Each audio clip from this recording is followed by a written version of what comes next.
उन लोगों से हमारा जो झगड़ा है ना, उसकी एक पहली वजह ये है, वो कहते हैं अल्लाह झूठ बोल सकता है। क्या कहते हैं? अल्लाह झूठ बोल सकता है। उनके पास क्या दलील है? वो कहते हैं इन्नल्लाह अला कुल्li शैइन कदीर, अल्लाह हर शय पर कादिर है, जो चाहे वो कर सकता है। तो झूठ भी एक काम है, एक शय है, लिहाजा झूठ भी बोल सकता है। अब अगर इस तरह की बात करेंगे, अगर अल्लाह हर शय पर कादिर है, तो शादी ब्याह भी एक काम है, तो क्या अल्लाह शादी कर सकता है? हम सुन्नी कहते हैं अल्लाह हर मुमकिन शय पर कादिर है, जो उससे मुमकिन है, उसके शाया निशान है, अल्लाह उस शय पर कादिर है। ऐब वाले काम से वो पाक साफ है। झूठ बोलना ऐब है या नहीं है? जो इंसान झूठ बोलता है उसको हम अच्छा कहते कि बुरा कहते हैं? अब अल्लाह अगर झूठ बोल सकता है तो अल्लाह भी बुरा करने वाला हुआ, तो क्या अल्लाह बुरा कर सकता है? अल्लाह बुरा नहीं कर सकता है, नहीं करता है। तो झूठ बोलना एक बुरा काम है और अल्लाह ये काम नहीं कर सकता। अब वो लोग क्या कहते हैं कि अल्लाह झूठ बोल सकता है।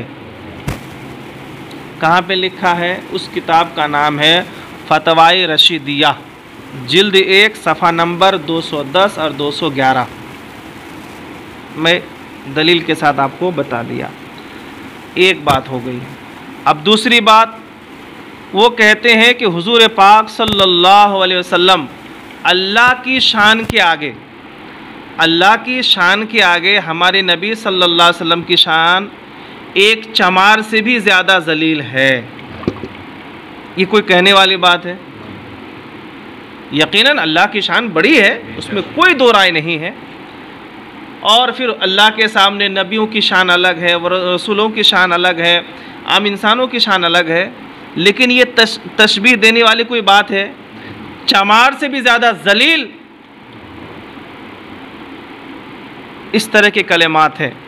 किताब का नाम है तक़वियतुल ईमान, सफ़ा नंबर 41। इस बात से हमारा झगड़ा है। फिर वो कहते हैं शैतान और मलिकुल मौत, शैतान तो सब जानते हैं और मलिकुल मौत को भी जानते हैं। मलिकुल मौत को जानते हैं ना? जब एक बार मुलाकात होगी तो फिर दोबारा मुलाकात नहीं होती है।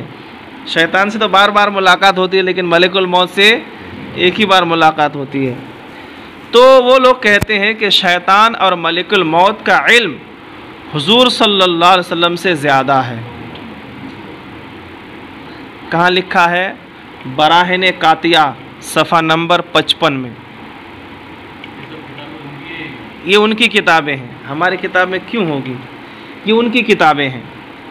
अब सोचिए, यानी शैतान को ज़्यादा इल्म है, मलिकुल मौत को ज़्यादा इल्म है और हुजूर को नहीं है। जबकि अल्लाह ने कुरान में फरमाया व अल्लमका मा लम तकुन तालम काना फज़लुल्लाहि अलैका अज़ीमा, मेरे नबी जो नहीं जानते थे मेरे रब ने सब सिखा दिया और ये अल्लाह का बड़ा फजल है। तो इल्म देने वाला खुदा, लेने वाले मुस्तफ़ा, कितना दिया क्या दिया ये रब जाने और मुस्तफ़ा जाने। हम नाप तोल क्यों करें? अब वो नाप तोल कर रहे हैं कि शैतान को ज़्यादा है, मलिकुल मौत को ज़्यादा है, हुजूर को कम है। ये मेरे नबी सल्लल्लाहु अलैहि वसल्लम की शान में गुस्ताखी है और नबी की शान में गुस्ताखी कुफ्र है, ईमान से खारिज हो जाता है। यानी शैतान का इल्म मान रहे लेकिन हुजूर का इल्म नहीं मान रहे। जबकि मेरे नबी ने यह भी कह दिया कि मस्जिद अक्सा में क्या होगा, क़यामत के दिन क्या क्या होगा, हालात ऐसे होंगे, क्या होगा, कहाँ होगा, ये सब कौन बताया हमें? हुजूर ने बताया। जब हुजूर को ये मालूम है कि मस्जिद अक्सा में क्या होगा, हालात क्या होंगे, क़यामत के दिन कैसे हिसाब होगा, कितनी सफ़े होंगी, फिर रब के सामने किस तरह के लोग जो है हिसाब किताब देने आएंगे, ये सारे मनाजिर मेरे मुस्तफ़ा बयान फरमा रहे हैं। गोया सब कुछ मेरे मुस्तफ़ा के सामने है। इतना इल्म होने के बाद भी हम क्या कह रहे हैं, वो क्या कह रहे हैं, मलिकुल मौत और शैतान को ज़्यादा इल्म है। और एक अकीदा,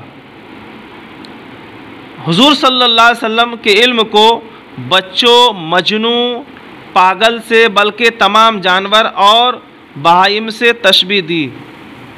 यानी हुजूर को जो इल्म है ना, इतना इल्म तो बच्चों को भी होता है, पागलों को भी होता है, मजनूओं को भी होता है, जानवरों को भी इतना इल्म होता है जितना हुजूर सल्लल्लाहु अलैहि वसल्लम को है। बताइए मेरे मुस्तफ़ा की शान क्या है। रहते मदीने में हाथ जन्नत में, रहते मदीने में नज़र सारी दुनिया में। मेरे मुस्तफ़ा की शान ये है, दुआ कर दे तो बारिश का नुज़ुल होने लगता है, ज़ख्मों पे हाथ फेर दे तो ज़ख्म ठीक हो जाता है, नाबीना पे हाथ फेर दे तो आंखें आ जाती है, कहीं पे लुआब लगाते तो ज़िंदगी बदल जाती है, हुजूर का पसीना इतर में मिक्स कर दे तो इतर लाजवाब हो जाती है। और ये कह रहे हैं कि मुस्तफ़ा सल्लल्लाहु अलैहि वसल्लम का इल्म मजनू, पागल और बच्चों की तरह है। किताब का नाम है हिफ्ज़ुल ईमान, सफ़ा नंबर 13। और एक अकीदा, हुजूर सल्लल्लाहु अलैहि वसल्लम आखिरी नबी है या नहीं? हमारे नबी के बाद कोई नबी आएगा? हमारे नबी आखिरी नबी है, अब मेरे नबी के बाद कोई नबी नहीं आएगा। वो लोग कहते हैं हुजूर खातमुन नबीयीन नहीं है, हुजूर के बाद भी कोई अगर नबी आता है तो हुजूर के नबूवत में कोई फ़र्क नहीं है। किताब का नाम है तहज़ीरुन नास, सफ़ा नंबर 4 और 5। जबकि हमारे नबी खातमुन नबीयीन है, मतलब आखिरी नबी है, हमारे नबी के बाद कोई नबी आने वाला नहीं है। ये हमारा अकीदा, ये मुत्तफ़िक़ अकीदा है, तमाम सहाबा इकराम का अकीदा है। लेकिन वो लोग कहते हैं आ भी गया तो कोई फ़र्क नहीं पड़ता। अरे जब रब ने कह दिया आएगा ही नहीं तो आ सकता कैसे? जब मैंने बोला मेरे खिसे में एक ही पेन है और मैंने यहाँ रख दिया, अब यहाँ पेन नहीं है, तो बात ख़त्म हो गई। अब अगर पेन हो और तब भी मैं बोलूँ कि नहीं, तो इसका मतलब मैं झूठ बोल रहा, तो अल्लाह झूठ बोल रहा है कि मेरे नबी के बाद और नबी आएगा। रब ने कह दिया, बात ख़त्म हो गई। हमें उसमें शक शुबा गुंजाइश निकालने की ज़रूरत नहीं है। तो हमारे नबी आखिरी नबी है। और अगर हम माने कि हमारे नबी के बाद कोई नबी आ सकता है और हुजूर की नबूवत में कोई फ़र्क नहीं पड़ेगा, इसका मतलब खुदा झूठ बोलता है, और झूठ बोलना गुनाह है, ऐब है, और ऐब तमाम ऐबों से अल्लाह पाक है। सुबहानल्लज़ी असरा बिअब्दिही, अल्लाह वो ज़ात है जो तमाम अयूब से पाक है, नक़ाइस से पाक है, कमियों से पाक है।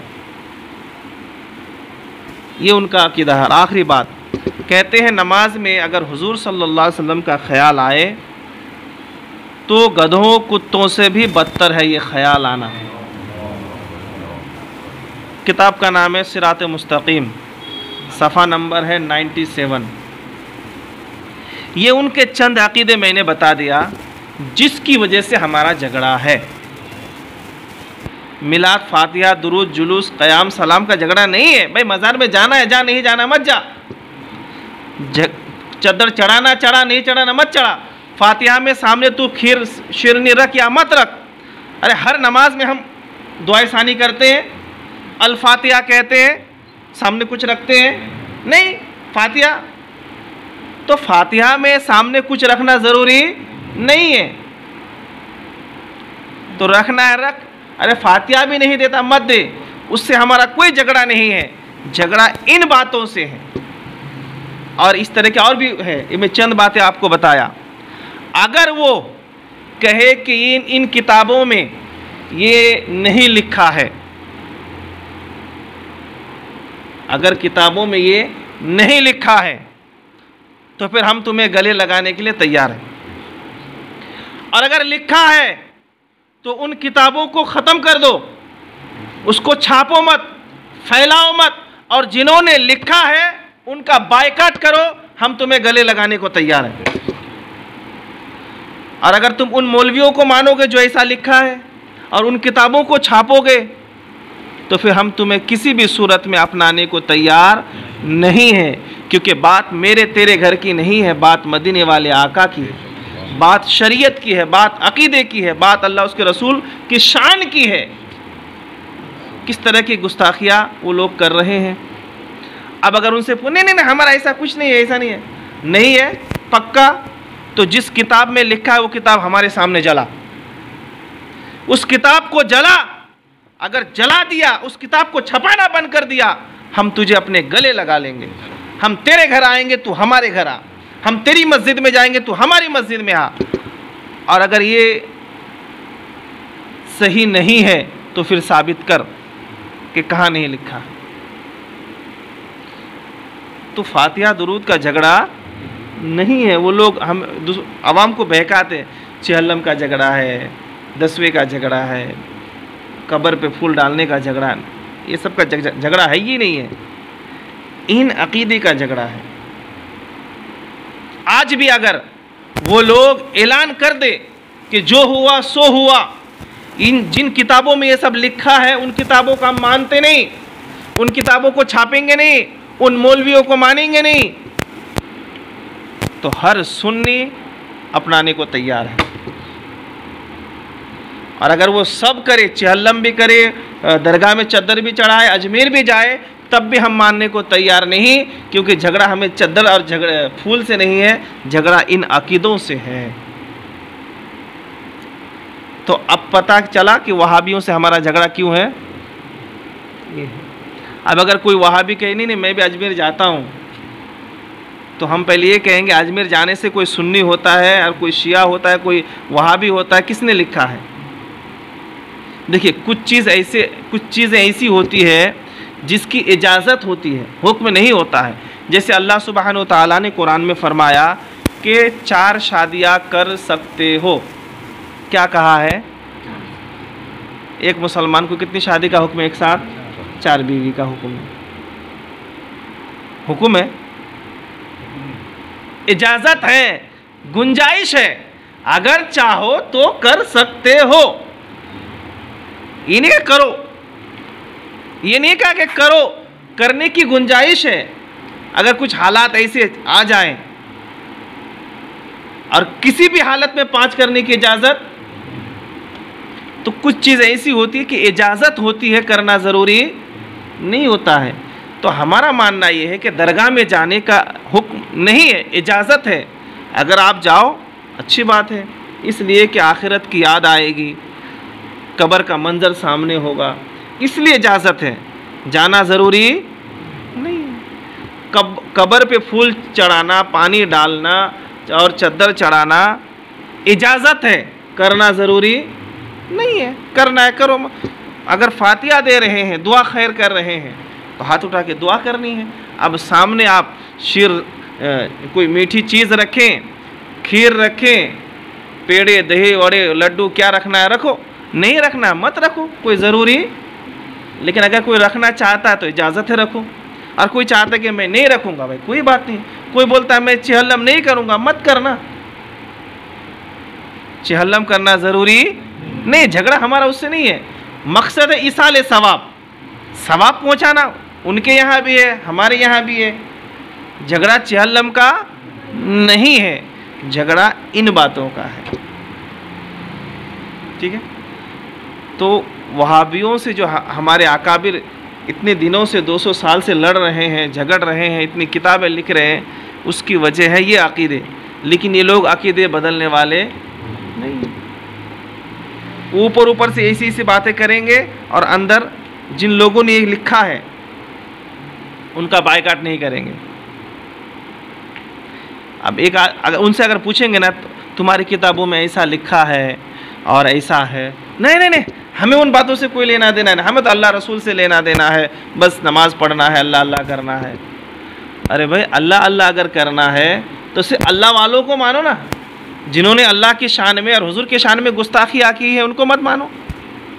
अब हम किसी वहाबी को पकड़ते भाई ये बात सही है कि नहीं, नहीं नहीं हज़रत हमें उससे कोई लेना देना नहीं है, तो चल गाली बक, उसका बायकॉट कर, कह दे मैं जमाती हूँ लेकिन मैं इन किताबों को नहीं मानता हूँ, हम तुझे गले लगाने को तैयार हैं।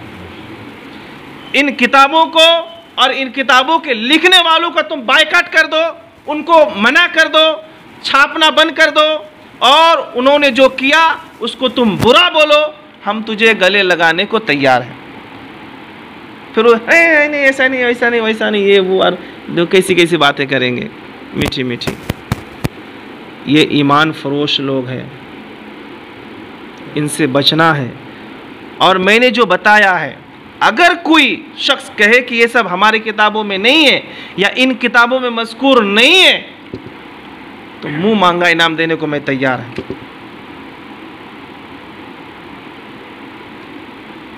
हजारों हीले बहाने और भोले भाले सुनने को वो लोग गुमराह करते हैं। और एक बात मैं आपको ये भी बता देता हूँ, अगर कोई जमाती कहे, कोई वहाबी कहे कि अगर वो किताबों में ऐसा लिखा है तो गलत लिखा है, तो फिर उसके ऊपर कुफ्र का फतवा ना लगाएं। हर वहाबी, हर जमाती काफिर नहीं है, क्योंकि बहुत भोले भाले होते, बस चल रही गाड़ी चल रही, उनको इतना पता ही नहीं अंदर की। और अंदर बताने के बाद भी अगर वो डटे रहे तो फिर कुफ्र का फतवा होगा। बहुत सारे लोग होते ना, मोर्चे में जाते, उनको पता ही नहीं मोर्चे का क्या मकसद है, बस पैसे मिल गया, चलो भाई 200 मिलेगा। अब वो मोर्चे का पस मंज़र क्या है, बैकग्राउंड क्या है, उसकी वजह क्या है, पता ही नहीं। तो बहुत सारे लोग ऐसे होते हैं। अब हमसे भी बहुत सारे लोग मिलते हैं, अरे मेरा भाई, मेरा दामाद, मेरा ससुर, मेरा फला जमात में गया। क्यों गया है? वो दारू पीता है ना, बोले दारू छुड़ाने के लिए भेज दिया है। होता है, उनको अकीदे से कोई लेना देना नहीं होता, बस ये बीमारी से, बला से बच जाए, तब उसको हम जमाती तो कहेंगे, लेकिन काफिर। लेकिन जो मौलवी है, जो बिल्कुल सब जान के भी जो है उसके आंखों में पर्दा आ गया है और पर्दा डाल लिया है, पर्दा हटाने को तैयार नहीं है, हमारा पंगा उनसे है। तो वही तो बात है ना, यही तो बात है, यही तो बात है ना कि बताएंगे तो फिर पोल खोल जाएगा ना। ये बिजनेस का एक तरीका है आजकल, है ना। नहीं, दुकान में देखो कि मार्केटिंग, असल मुद्दा नहीं बताने का, ठीक है। वही तो हम नहीं समझ रहे। हम सुन्नी हो के भी बहुत सारे नहीं मालूम कि हमारा असल झगड़ा क्या है। दरगाह जाना और ना जाना ये सुन्नियत की पहचान नहीं है। आज दरगाहों में जो हो रहा है उसके खिलाफ हम भी हैं, सिर्फ वो नहीं है। हमारे इमाम अहमद रज़ा खान फाजिल बरेलवी ने क्या कहा है, जिस दरगाह में या कब्र के ऊपर एक चद्दर हो ऑलरेडी, जब तक वो ख़राब नहीं होती है उसके ऊपर दूसरी चद्दर चढ़ाना मना है। ये बरेली के इमाम का फतवा है। अब अगर कोई करता है तो गलत है। अब उसकी वजह से हम हमारे मसलक को तो बुरा नहीं कह सकते ना। हमारे किस किताब में लिखा है कि चद्दर के ऊपर चद्दर चढ़ाओ? ये आवाम कर रहे, आवाम कर रहे, वो आवाम जाने, लेकिन उसमें हमारी शरीयत का, हमारे मसलक का क्या लेना देना। आला हजरत ने ये कहा है कि औरतों को मज़ार पे जाना मना है। अगर जाती है किसकी इजाज़त से? बाप की इजाज़त से तो बाप पर लानत, शोहर की इजाज़त से शोहर पर लानत, भाई की इजाज़त से तो भाई पर लानत। ये हमारे इमाम अहमद रज़ा खान फाजिल बरेलवी का फतवा है।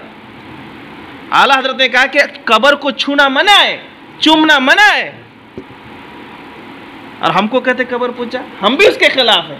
जो हो रहा है वो अलग बात है, जो हो रहा है वो अलग बात है, लेकिन हमारे मसलक आला हजरत और मसलक अहले सुन्नत में क्या है हमें वो समझना है।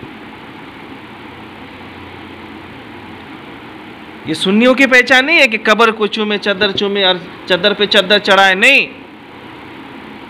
आज ही मैंने पढ़ा फतवा रज़विया में, आला हजरत से 100 साल पहले किसी ने पूछा था उस टाइम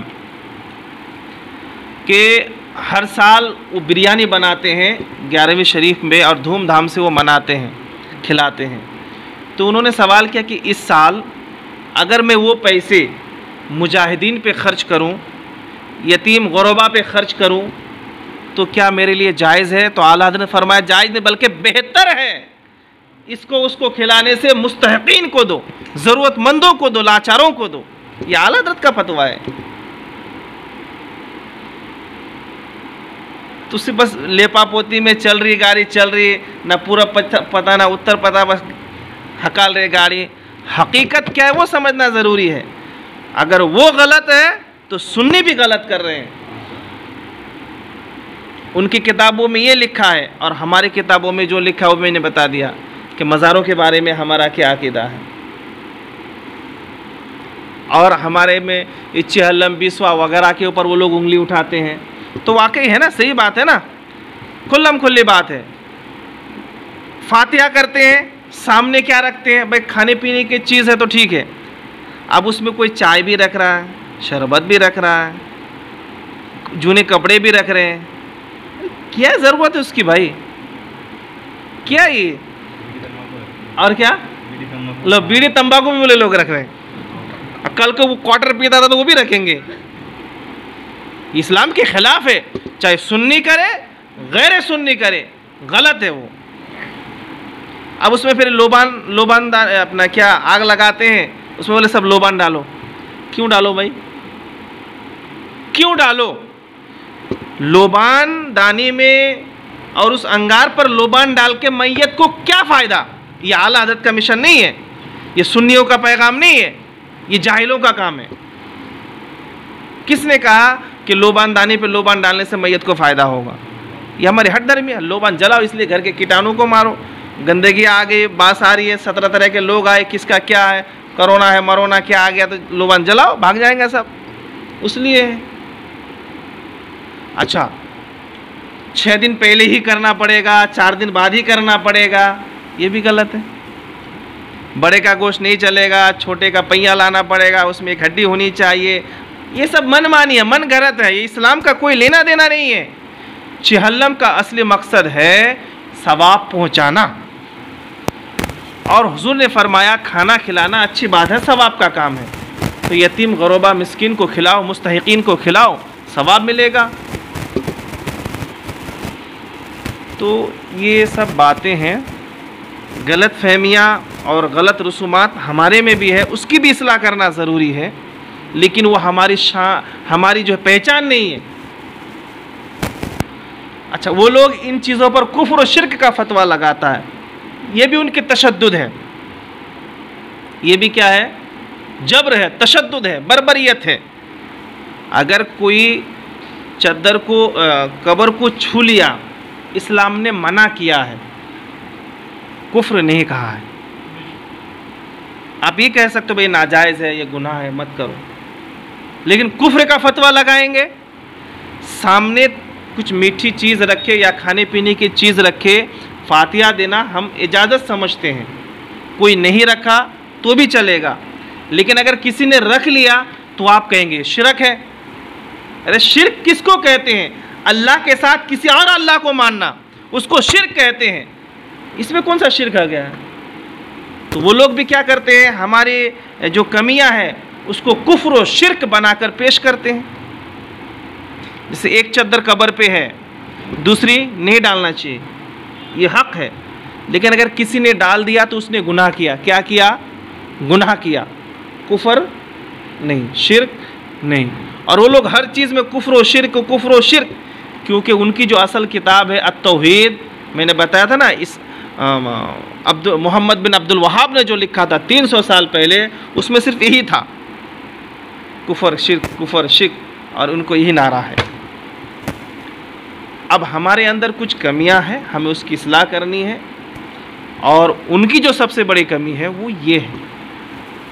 अल्लाह पाक हम तमाम को हक़ कहने, सच कहने, हक़ पर चलने, सच पर चलने, हक़ सुनने और हक़ बोलने की तौफ़ीक़ अता फरमाए।